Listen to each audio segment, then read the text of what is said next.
Hey everybody, welcome back to my YouTube station where I talk about some books that I've written. And in the last two broadcasts, I concentrated on the two books in my Nick Montaigne detective series. And for this third broadcast, I want to discuss a book that's a little bit different. It's called Evergreen Dreaming, Trail Tales of an Aging Hiker. And it's a memoir of some section backpacking trips that I took over a period of about 5 years, I guess. But for this book, I want to do something a little bit different. Now, I know that most authors concentrate on positive reviews of their books, which is completely understandable.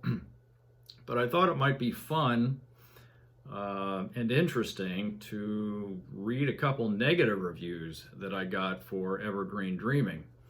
I recently read a really good book myself that deals with finding the now, finding the present by reducing one's egocentrism.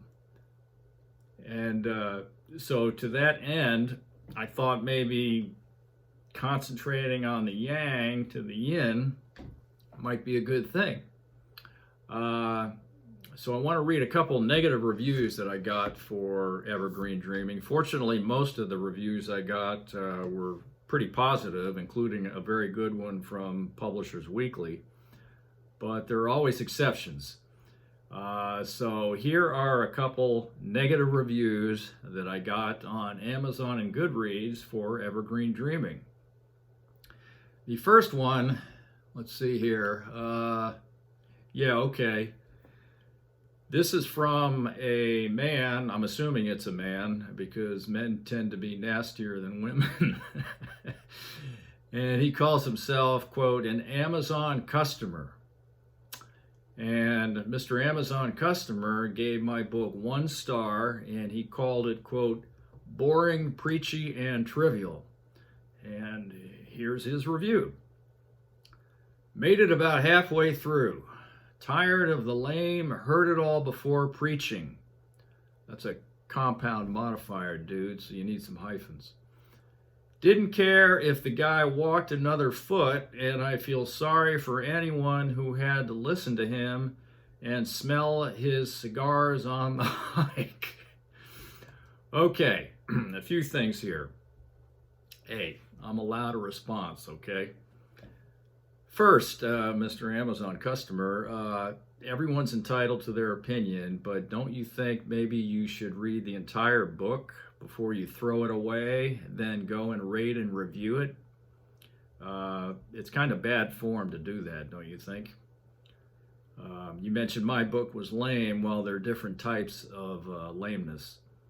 Secondly, your 1 star rating, although I know those are fashionable these social media days,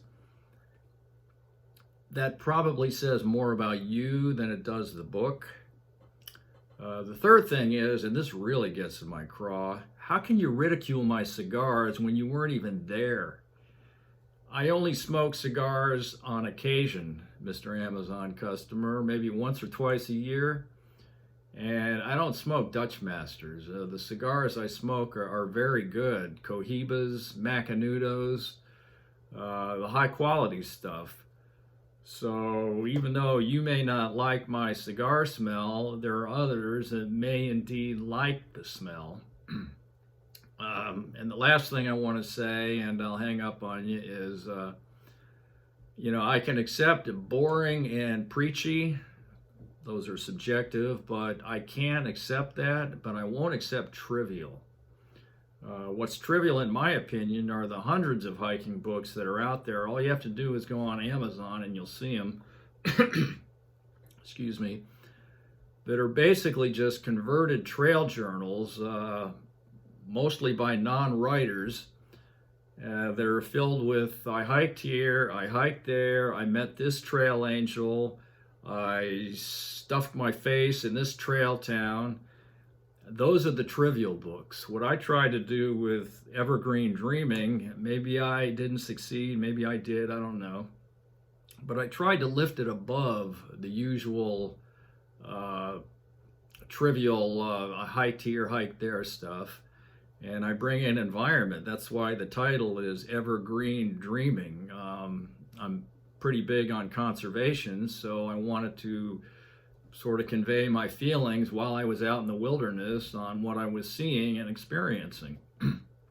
I also throw in, I know people hate history, but I throw in a lot of history in my book because I'm walking through a lot of places that have historical significance. I throw in literature, music, culture, technology. Okay, I may not be John Muir, but at least I try to do something a little bit different. So anyway, I'm not going to go too overboard. I got to watch my ego here. But that's all I have to say to Mr. Amazon customer. But hey, thanks for reading it, or at least reading part of it, and for attempting to write a decent review. The second review I got is from a woman, and I'm assuming this is a woman. Kim M is her name, her title, moniker. And she's not as nasty as the guy above who hated the book, but she was actually kind enough to give my book 3 stars, which I thought was really cool. Thank you, Kim. However, she hated the book enough to actually leave 2 reviews. She left one on Amazon and one on Goodreads. Double the impact, I guess. I don't know. Anyway, Kim's review title is a very compact, let's see, what did she write here?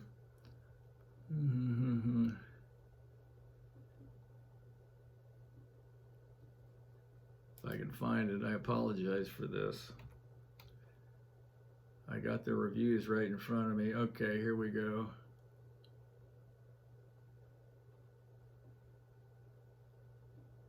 Okay.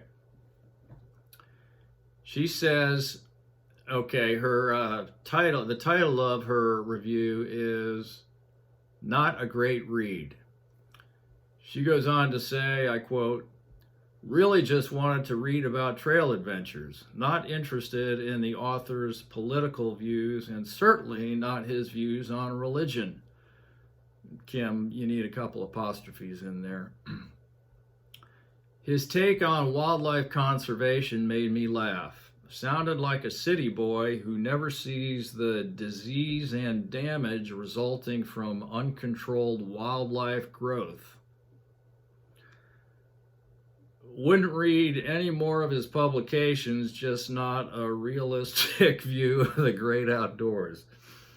Okay, well, first off, thanks for the 3 stars, Kim. I thought that was very considerate.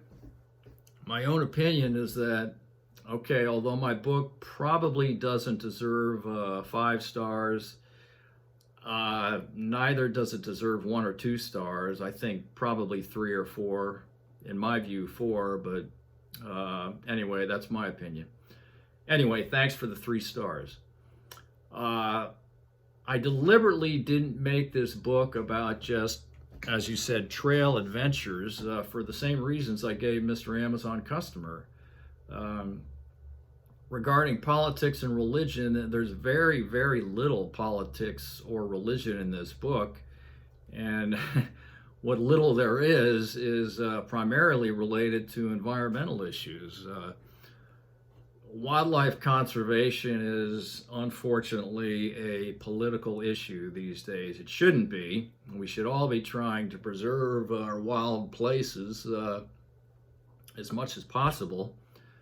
But sadly, thanks to certain corporations and their political backers and supporters of those politicians, it has become political. So it was kind of unavoidable for me to throw that stuff in there. Secondly, this is a memoir. And memoirs involve not only actions, but also thoughts. And I'd be pandering if I didn't convey at least some of my thoughts while hiking. I would say it's not so much the politics and religion that you dislike, it's more that you don't agree with my politics and religion. Okay, you don't agree with it, that's acceptable. But be honest about it.